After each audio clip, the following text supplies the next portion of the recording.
Hi, I'm Libby Gibson, Town Manager. Welcome to What's Going On in Town Government. We just concluded our weekly Selectmen's meeting. It was a short one tonight, a remarkably short one, but it was mainly because this presentation we were going to be getting on genetic mice had to be rescheduled because the presenters couldn't make it over.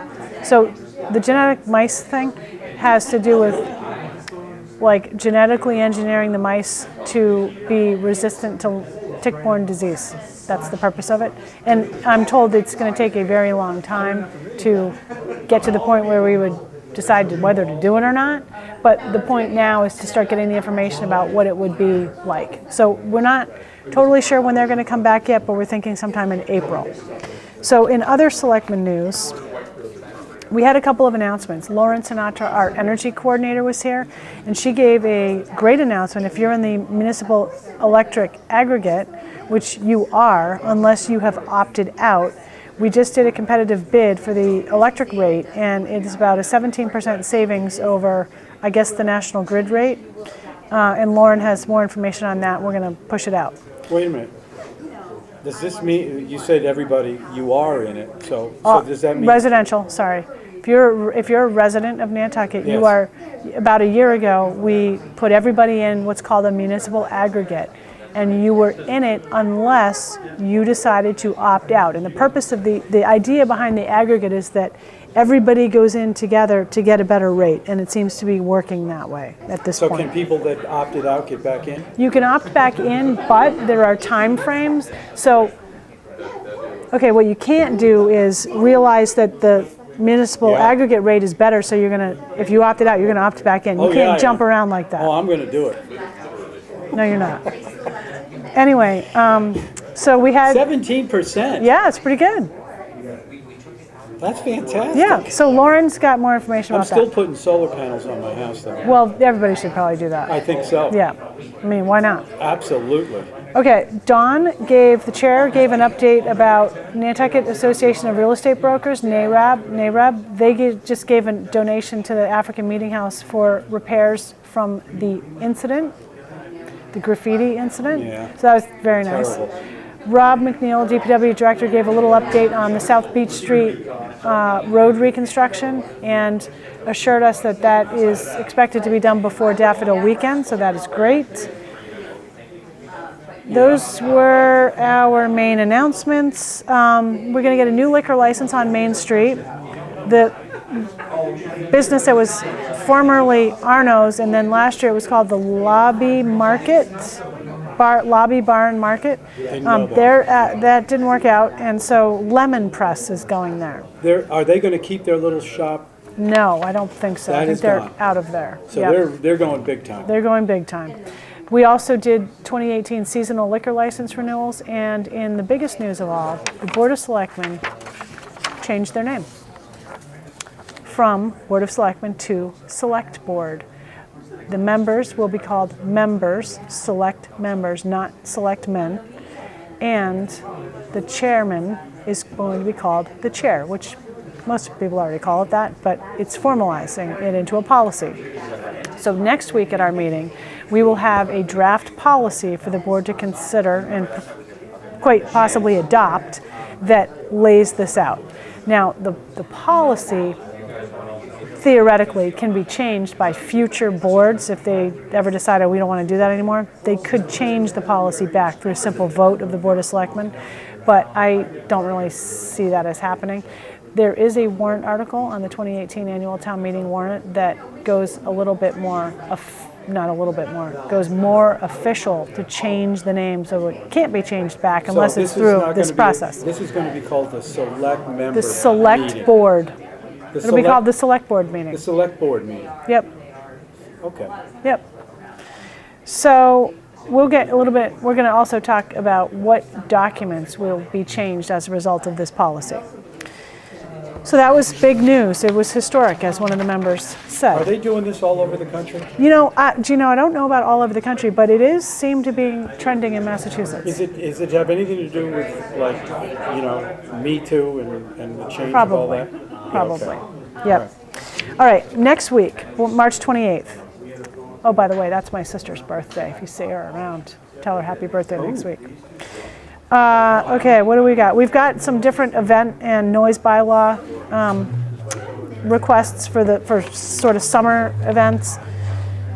Oh, We've got a yeah? bunch of real estate What do you items. mean? Okay, so for example, we've got, People love this stuff. do they? Well, it's summer events. They really Okay, think so summer. the brewery is sponsoring a Nantucket Film Festival after party, I guess, or a film festival party on Friday, June 22nd. The brewery's requirements are they close off noise at 7, so they're asking to hold this party till 10. That's one. The Nantucket Conservation Foundation is having a new fundraising event on July 14th. It's called the Bash in the Bog. It will be held at the Cranberry Bog, and they are seeking a noise bylaw waiver from 10 to 11 p.m. Ooh. The hospital So there's has... going to be a disco ball and everything out there? I don't know if they're going to have a disco ball, although that would be 10 to awesome. 11? There's nobody really out there, though. Is That's- anybody going to complain? Why only an hour? I don't know. I'd go to 1. No, I did not say that. I'm not. You I'm not know, even the serious. after-hour parties are they're going to be, It's going to be a rager.